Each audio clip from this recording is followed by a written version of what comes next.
주님께서 여러분과 함께 사제의 영과 함께 마르코가 전한 거룩한 복음입니다. 주님 영광 받으소서. 그때 헤로데는 사람을 보내어 요한을 붙잡아 감옥에 묶어둔 일이 있었다. 그의 동생 필리포스의 아내 헤로디아 때문이었는데 헤로데가 이 여자와 혼인하였던 것이다. 그래서 요한은 헤로데에게 동생의 아내를 차지하는 것은 옳지 않습니다 하고 여러 차례 말하였다. 헤로디아는 요한에게 앙심을 품고 그를 죽이려고 하였으나 뜻을 이루지 못하였다.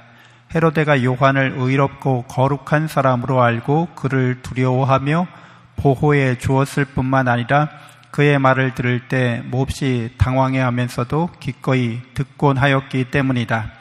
그런데 좋은 기회가 왔다. 헤로데가 자기 생일에 고관들과 부관들과 갈릴레아의 유지들을 청하여 잔치를 베풀었다. 그 자리에 헤로데의 딸이 들어가 춤을 추어 헤로데와 그의 손님들을 즐겁게 하였다.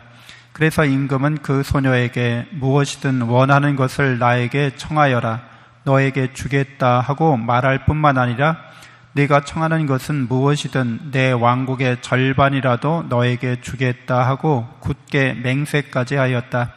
소녀가 나가서 자기 어머니에게 무엇을 청할까요 하자 그 여자는 세례자 요한의 머리를 요구하여라 하고 일렀다. 소녀는 곧 서둘러 임금에게 가서 당장 세례자 요한의 머리를 쟁반에 담아 저에게 주시기를 바랍니다 하고 청하였다.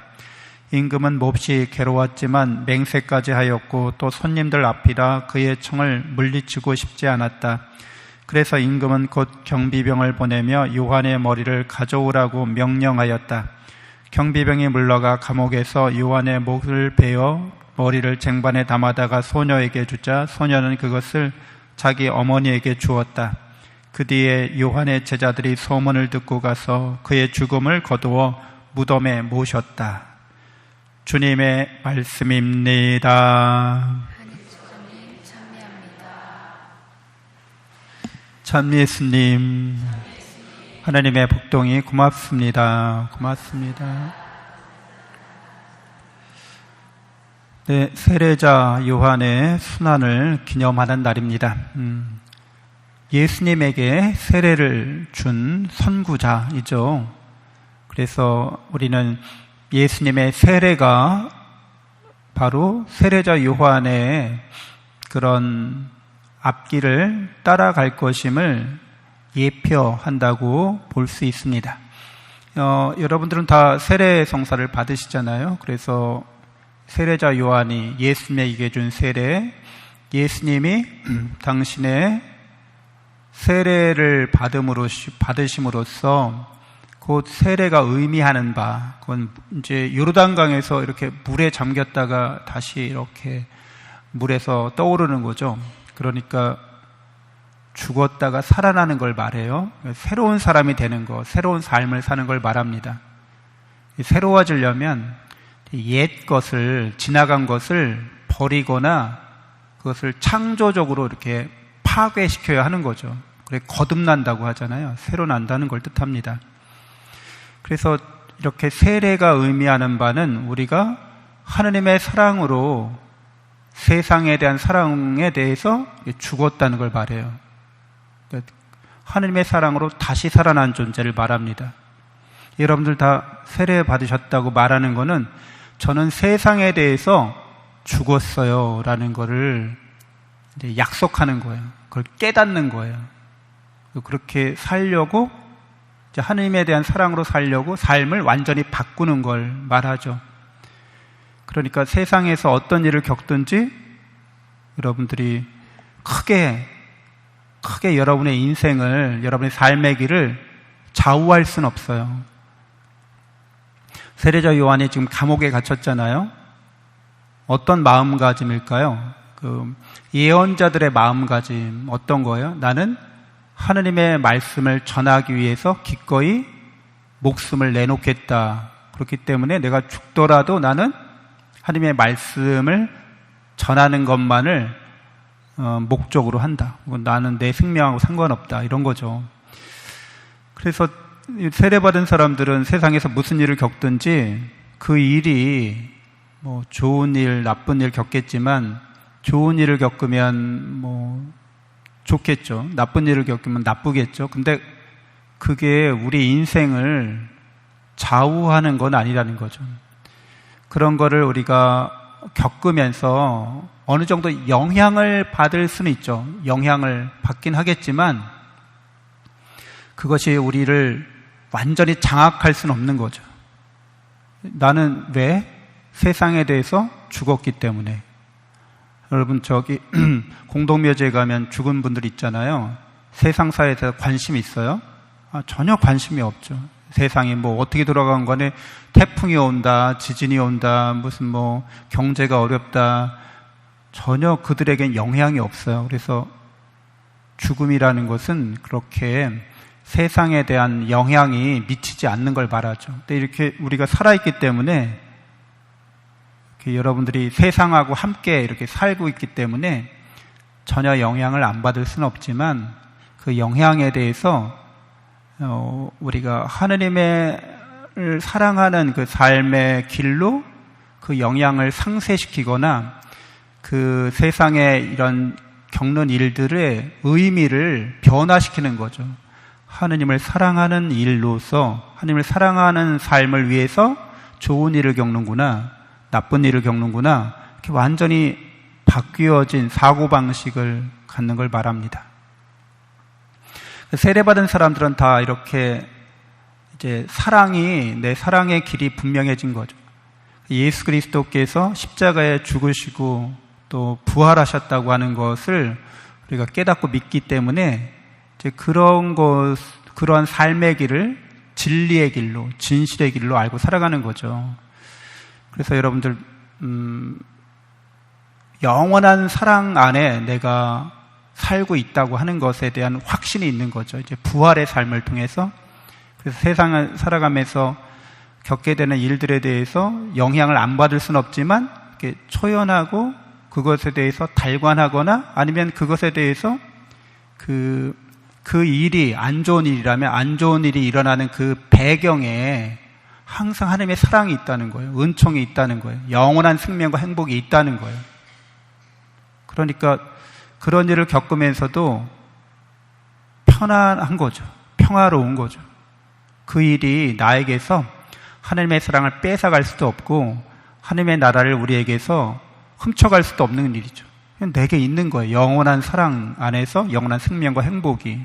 그래서 사람과 이 세상에 관련된 일들을 할 때 이제 영향을 좀 받긴 받지만 하느님의 사랑 안에서 떠나질 않는 거죠. 왜? 나는 이미 죽은 사람이기 때문에.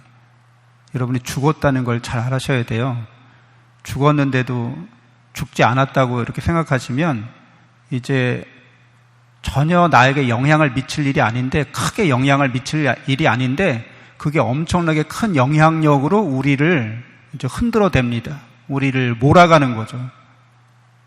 나는 세상을 사랑하지 않는데 하느님을 사랑하기 때문에 세상에서 죽었는데 죽었다는 거를 받아들이질 않아요. 뭐 전설의 고향 같은데 무슨 뭐 이렇게 보면은 원혼이죠. 이렇게 죽었는데 자기가 죽었다는 걸 모르고 막 이렇게 돌아다니는 그런 존재들을 우리가 원혼이라고 하잖아요. 뭔가 세상에 대한 집착과 애착으로 자기의 가야 할 길을 가지 못하고 있는 거죠. 영원한 사랑의 길을 가야 합니다. 그래서 세례자 요한은 감옥에서 어떻게 죽든 간에 이제 자기가 완전히 죽게 되리라는 것을 알고 있었지만 영원한 생명 속에서, 영원한 사랑 속에서 이 죽음을 담담히 기다리고 있는 모습을 보게 됩니다. 이렇게 세례를 의미하는 이 죽음과 부활의 이런 은총의 성사를 받은 사람들은 구약 성경에서 그런 예를 볼 수도 있는데, 아브라함이 자기 아들 이삭을 바치는 그런 경우죠. 그러니까 이삭을 바쳤기 때문에 하나님을 더 사랑한다는 거죠. 나는 이삭에 대해서 죽었다는 거예요. 그래서 이삭을 바친 거예요.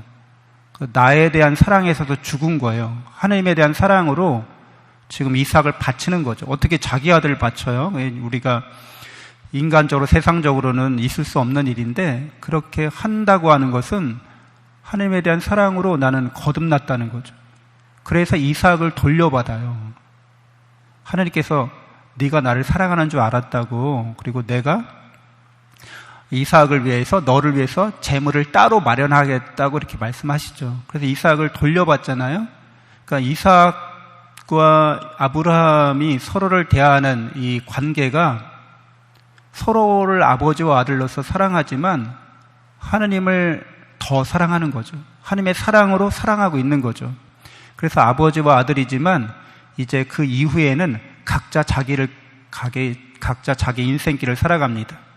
그래서 창세기 22장 이후에 보면 아브라함과 이삭이 같이 살고 있지 않는 것으로 나타나요. 그게 싸워가지고 아버지가 그럴 수 있어? 나를 죽이려고 그랬어? 막 이래가지고 원수가 돼서 따로 사는 게 아니라 너무 하나님을 사랑하기 때문에 이제 하나님을 사랑하는 각자의 길을 걸어가는 거예요. 똑같은 사랑의 마음으로. 그래서 이제 아버지와 아들의 관계라기보다는 하나님을 사랑하는 동반자로서 각자 자기 인생을 살아가는 겁니다. 그래서 이제 관계가 달라진 거죠. 그래서 하나님께 여러분이 유아 세례를 받게 하는 것도 마찬가지입니다. 그 아이가 이제 내 아이가 아니라 이 아이는 인간적이고 세상적인 사랑으로 이미 죽었다는 거예요. 그리고 하나님의 자녀로 다시 태어났다는 거예요. 그러니까 이 아이가 하나님의 사랑 안에서 살아갈 수 있도록 나는 도와주고 같이 이렇게 동반자로서 그 길을 같이 걸어갈 뿐이지, 아이에 대한 집착이나 애착은 이미 죽었는데 뭘 집착하고 애착해요. 그래서 이런 마음가짐을 갖는 거는 우리가 행복하게 사는데 큰 도움이 됩니다. 큰 은총의 통로가 됩니다. 죽은 사람이 뭘 이렇게 슬퍼하고 욕심내고 뭘 안타까워하고 배고파하고 그래요? 이미 그런 것들은 우리에게서 아무 영향력이 없거나 사라져가는 것들에 불과하다는 거죠.